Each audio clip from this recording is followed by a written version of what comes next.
Oh. He is just the handsomest penguin, isn't he? Did you guys see that behavior where he was curling his head down? That is penguin for hi. We're gonna make a nest together, aren't we? So the answer to his inquiry is no. So this right here, being an African penguin, he's gonna interest a lot of you guys, and you guys are more than welcome to take photos and videos of him. Flash is okay, but I'm gonna give you all a heads up. It will ruin your photo with the amount of glass that I have around us today, okay? So being an African penguin, this is not something we usually think about when we think about penguins, and the word Africa put right in front of the word penguins. What are we thinking about? When I say penguin, you guys say? Oh. Yeah, okay, Antarctic, some polar bears, for a little bit of silence here. It's okay, you know what? I've been working with him for 7 years. The first thing that I think about when I think of penguin is Yeti, my favorite penguin, but polar bears. Now who can tell me where polar bears live? Anybody?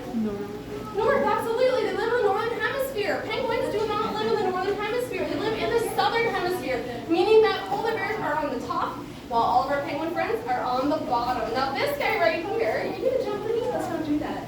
This guy right here is never gonna have to worry about looking out for those polar bears if he were a wild African penguin. But instead, he's gonna be looking out for 3 main predators over in Africa. Who knows what likes to eat penguins in the wild? Any guesses? Seals, absolutely. Sea lions for the South American variety. But what about that big black and white dolphin? Anybody know who he is? Anybody know who that big black and white dolphin is? Orca, yes, thank you. Orca, killer whale. And the last one I'm going to help you out with is a shark. We all love sharks. The sharks are behind you in case you guys were ever wondering about those. Yeah, they're about 14 feet head to tail. Now, with my friend here, he's actually one of 17 different types of penguins in the world. And out of those 17 different species, there's only 5 who actually live in the snow. Everybody else is a warm-weathered bird. Yes, he is a bird. Oh, I'm going to make a nest, okay? So he's a warm-weathered bird. Now, with this little guy right here, he has a beak, just like all birds. Some birds have bills, of course. But when we take a look at Skadu's beak, this is very pointy, it's very tough and very hard. It's made of a very special protein called keratin. Now, does anybody else know what's made of keratin? You guys own a lot of keratin bits on you. Yeah, fingernails, hair, toenails, rhino's horn, elephant's tusk. It's a very diverse protein. It has a lot of really cool jobs. Now, Skadu here, his beak is made of keratin. It's very tough. It is very tough. And it's designed to scratch itches as well as defend himself.